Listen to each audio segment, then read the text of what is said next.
Tzu Chi Foundation prepares to build prefabricated classrooms for Natou's Tienfeng Elementary School. We look into the troubles faced by families who give up their children for adoption in Taiwan. Welcome to DaAi Headlines. I'm Siri. Thank you for joining us. We begin today's program in Taiwan. Tienfeng Elementary School in Natou recently received approval from Ministry of Education to rebuild its school. Tzu Chi Foundation has planned to help build some prefabricated classrooms during the reconstruction. To prepare for this, over 200 people, including local volunteers, school teachers, students, along with some local residents, mobilized to pave the ground with interlocking bricks. Let's take a look. From the bird's eye view, we can see over 200 people, including Tzu Chi volunteers, school teachers, students, parents, along with some local residents, are gathering in the center of the playground of Tienfeng Elementary School. Despite the heat, they all came to help pave the ground with interlocking bricks. As Tienfeng Elementary School, located in Nantou's Minjian Township, rebuilds its school, volunteers mobilized to pave the ground before Tzu Chi helps build prefabricated classrooms. They were willing to travel from all parts of Taiwan for this. Some got up at 4 or 5 in the morning to drive to this small village to help us. We're very thankful for Tzu Chi brothers and sisters. Though Tzu Chi volunteer Shi Minchen lost his right arm, he doesn't want to give up this chance to help.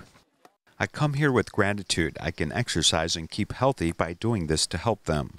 Volunteer Fang Liangfu still came to help pave bricks, even though he just underwent lumbar spine surgery. Since I have the chance and my health condition is fine now, I think I can afford to do it. I feel pleasure having the chance to contribute our share.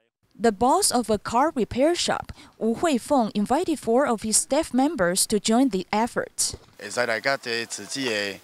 Being able to work with Tzu Chi volunteers, I don't think it is hard or tiring work. I do it with joy.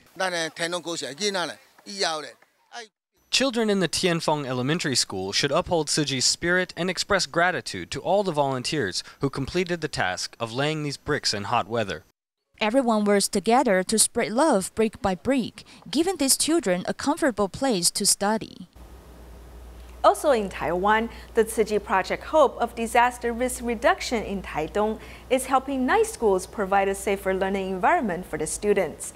A few of them have completed construction, so the students have already begun studying in the new buildings. In the final stages of construction, members from the Tzu Chi Foundation Construction Department made some final checks to the new school facilities. This is Jianhe Elementary in Taidong, where many of the teachers are themselves alumni. When I studied here, it was only a single story. Later, they added the second level. Whenever I would be teaching and an earthquake would occur, I was always incredibly worried about the building. When I heard Tzu Chi would build a new school, I was very touched. Tzu Chi's Project Hope of Disaster Risk Reduction has been working to complete 9 new school buildings in the Taidong area. The designs were based on the different needs of each school. Now students and teachers are delighted to be attending class in the new buildings provided by Tzu Chi. Now that we can move into the new buildings, we'll feel much better.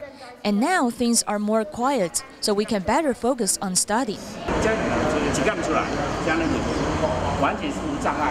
In the final stages of the construction process, members from the Tzu Chi Advisory Board made a special visit to each school to be sure about the final safety conditions. The committee members inquired about the construction, the exterior decoration, and the lighting and electricity. The group came together to double-check the work of our colleagues and component manufacturers others might have missed. They made sure if there were any issues that they would be seen to and fixed. The 9 schools will soon hold a commencement ceremony as teachers, parents, and students alike can all breathe a sigh of relief and get back to learning in a peaceful environment. In Hualien, Taiwan, the Tzu Chi Foundation has installed eco-friendly toilets at Fubei Junior High School. The toilets are connected to a nearby lotus pond. The school hopes that the students can learn about conserving water and pond ecology, broadening the scope of their learning. Let's take a look. Through the windows, one sees the lotus pond. It is hard to imagine that this is actually the toilets at Fubei Junior High, which has about 50 years of history. They integrate the toilet with the environment. In addition, we teach them that sweeping the floor also means cleansing one's mind. These are simple words, but they are quite educational. Tzu Chi has installed 6 brand new toilets at Fubei Junior High in Hualien's Fuli Township. On the 19th, an opening was held where students expressed their gratitude, speaking Mandarin, Taiwanese, Hakka Chinese, and even languages spoken by the indigenous tribes. 曾有一段年华，在生命中可以为自己绽放一次。莲花，君子的代表，就像人每次遇到困难，总是抱着永不放弃的精神。 The toilets also use water recycling system, sending water to the Lotus Pond. The Lotus Pond is also part of the school's science curriculum. The long-term plan is to combine it with the Lotus Pond. We want to analyze the ecology at the Lotus Pond, including its water quality and its effects on the food chain. Therefore, we also display 3D words at the toilets. Although Fubei Junior High School is located in a remote township and has only 81 students, the abundant educational resources ensure the students can broaden their scope of learning. Next, we'll stop by and visit a construction site in Kaohsiung, where a local volunteer group has come to help a single mother renovate an old building that she bought as a home for her and her child. She bought the property 3 years ago, but has been unable to make the structure livable. Thankfully, she now has some help to renovate the place. Here's more. Volunteers are busy traveling down these narrow pathways. This old home is over 50 years old. Volunteers are hard at work remodeling the structure, but every corner is a new challenge. First, renting a place for a month is a few thousand NT, so I have to borrow a little. I paid for a place that needed to be fixed up, but I never had the opportunity to do it. She always hoped that she could provide a safe and comfortable home for her child. 3 years ago, she bought this place with the intention of fixing it up. However, the house is in such a poor condition. Fortunately, a local charity group stepped in to help. This is Hong Ke Lun, who works as a manager of a construction materials factory. He takes time from his busy work to volunteer. It's been a while since I had the time to volunteer.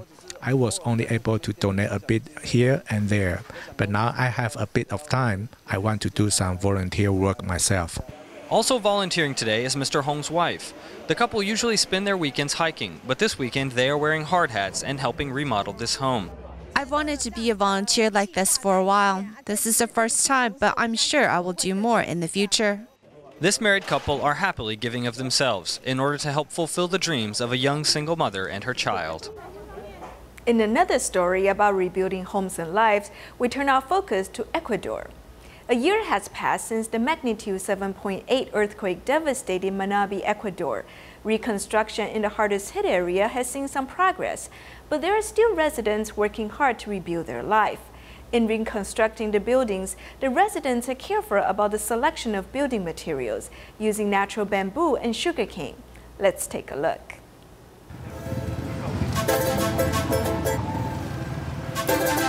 On April 16, 2016, an earthquake destroyed the area of Manabí. 1 year later, the people are fighting to recover their lives. More than 80% of Pedernales was destroyed. Nowadays, the recovery is an example for the region of Manabí. It had been nearly 1 year and things were hard after April 16th. It was a tremendous catastrophe that nature gave us. The city was devastated. All of the buildings were destroyed. 1 year later, you can see the people's optimism returning.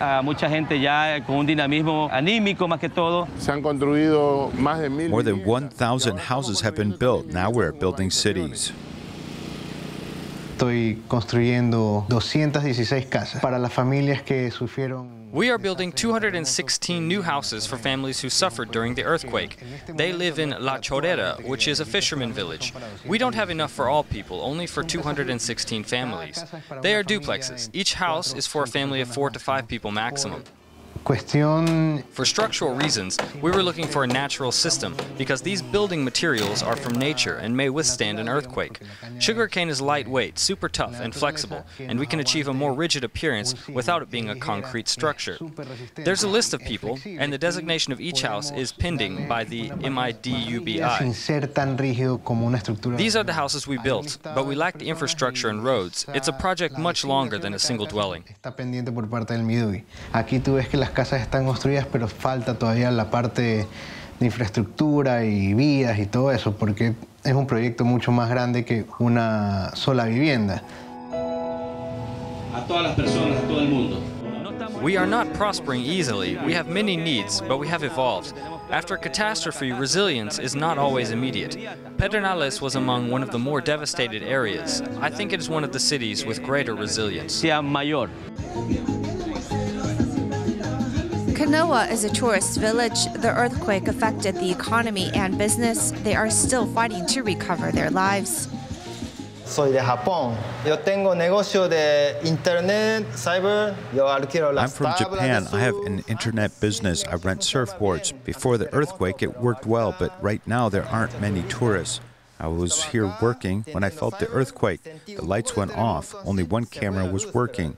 All the boys ran. I was able to catch my 4-year-old son. When the earthquake hit, I grabbed the basket. I took it that way and I fell. I turned around. I wanted to protect him. I wanted to save him. Me caí, hizo una vuelta con él. Sí, yo quería proteger él, como yo quiero salvar.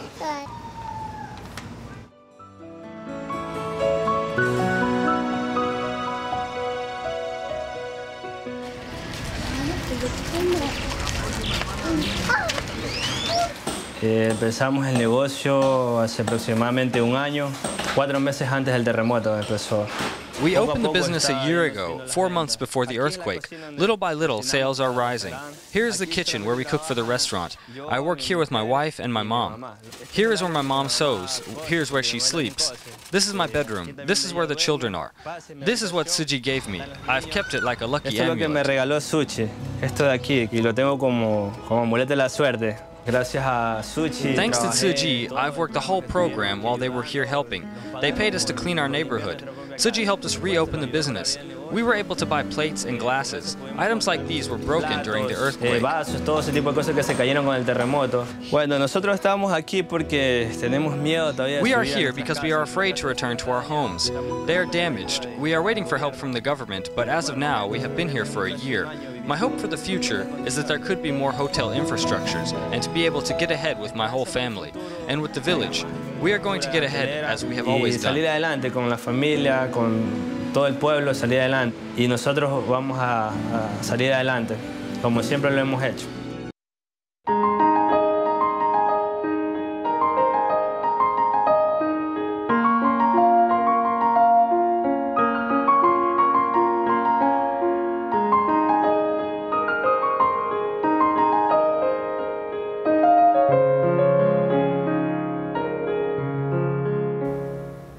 According to the Ministry of Health and Welfare, over the past 5 years, 300 children and adolescents are given up for adoption or placed in foster care annually in Taiwan. Many of these children are given up for adoption due to economic reasons. In our report, we'll further investigate the troubles these families encounter. I felt quite anxious in my heart and did not know what to do. I did not know who to ask for help, as no one could help me. 7 years ago, because of mistreatment by her partner, Mrs. Dan decided to leave with her 4 young children. Because she had no income, she encountered many challenges. I couldn't bear to see my 2 youngest children suffer the same fate I was experiencing, with a poor diet and little to wear. So I thought about giving them up for adoption. These 2 children, this one was just 2 years old, and this one was just a month old. With the help of government authorities, Mrs. Dan brought her 2 children to the Zhongyi Social Welfare Foundation and was speechless when it came to leave them. The social worker put the 2 children in a separate room and they started crying. I did not tell them that I was sending them to an institution. I did not talk to them because I thought that I would cry myself in front of them. So I feel very sorry to these two children that I couldn't care for them or give them a good life. According to the Ministry of Health and Welfare, over the past 5 years, Taiwan saw an average of 300 children and adolescents being put up for adoption, an average of one child every 1.2 days facing this difficult fate. Mrs. Zhan is a typical case of someone giving up custody of their children. Amongst these cases, families unable to provide care or single parents struggling to support children are the main instances leading to adoption. Through the help of the Tzu Chi Foundation, the Zhan brothers quickly were sent to an adoptive family from Denmark. On this day, the foundation brought photos of her two children to view. Though she doesn't have a computer, she needed to go to a photo studio to view them.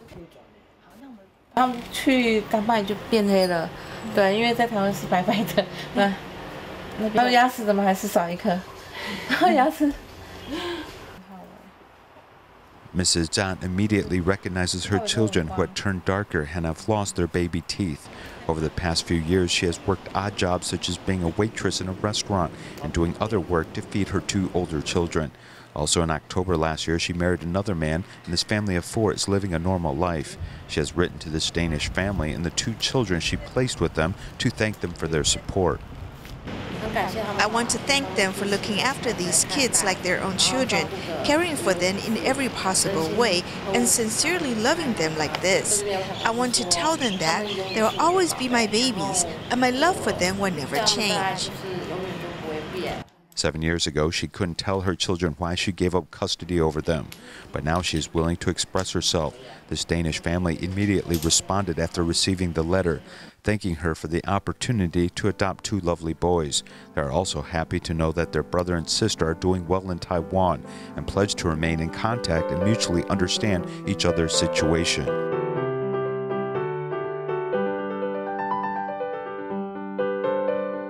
Contact between an adoptive family and those who have made the difficult choice of surrendering their children is important, as it means these children no longer feel abandoned but potentially doubly loved by these 2 different families.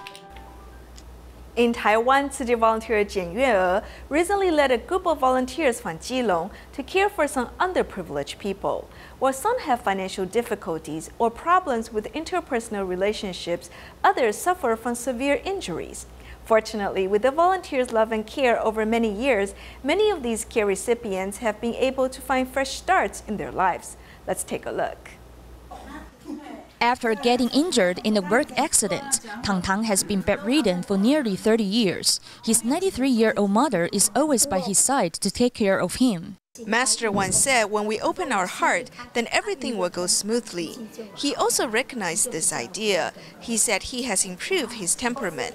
After Tang Tang started to walk the Bodhisattva path along with Tzu Chi volunteers' frequent visits, he has become more optimistic.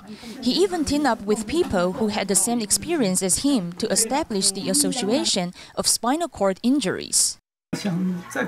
I want to help other people who are also injured like us to give them a better life. Volunteers continue to deliver love to every dark corner of the society. Mr. Lai, whose marriage fell apart, raises his child alone and also has to take care of his ill adoptive father. At times, he is unable to feed his family. In the beginning, he was unwilling to open the door when we visited him. He didn't want to talk to us, so we interacted with each other through writing.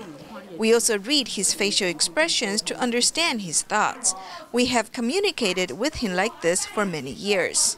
Volunteers brought him to work at a Dhamma family member's factory, which helped him to be self-reliant.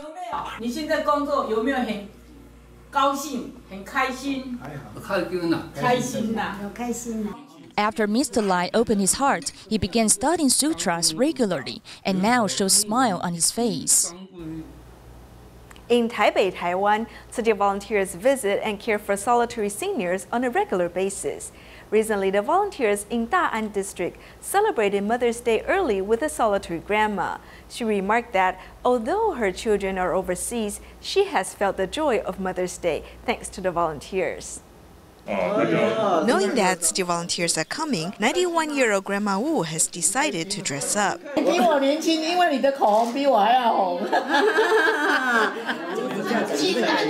Tzu Chi volunteers are here to celebrate Mother's Day early with Grandma Wu, while also learning some cooking skills from her. Since everyone likes it, I will teach you what I know. I hope it will be successful and everyone will enjoy eating it.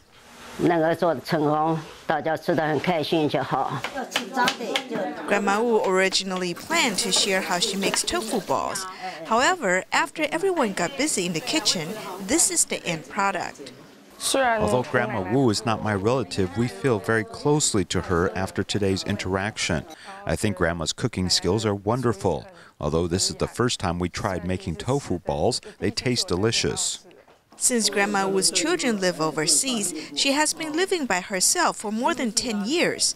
Fortunately, she's quite healthy, and with the companionship of Tzu Chi volunteers, she's never lonely. Thank you for celebrating Mother's Day with me. Although my children are away, with the companionship with these good friends, I'm quite happy. Well, it seems like we are accompanying her. In fact, she is caring for us. We are like a family. We've learned to be grateful, considerate, and tolerant from her.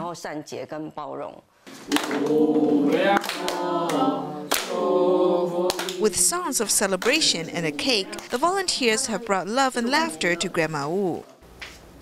Jordan Tzu Chi volunteers have engaged in long-term care for refugees and Bedouin people. Since these groups tend to move from place to place, the volunteers often have to look for them. Despite the difficulties, volunteers never give up on providing daily necessities and companionship to these families in need. After moving out of Wadi Abdum, this care recipient and her family of 15 people have been living a harsh life, enduring hunger from time to time. Fortunately, Tzu Chi volunteers have brought them daily supplies and nourishment.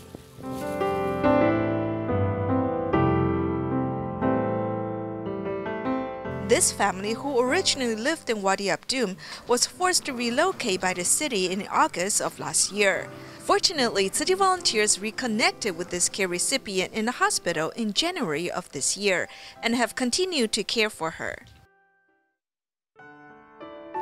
Meanwhile, Jordan Tzu Chi volunteers have been visiting these care recipient families regularly.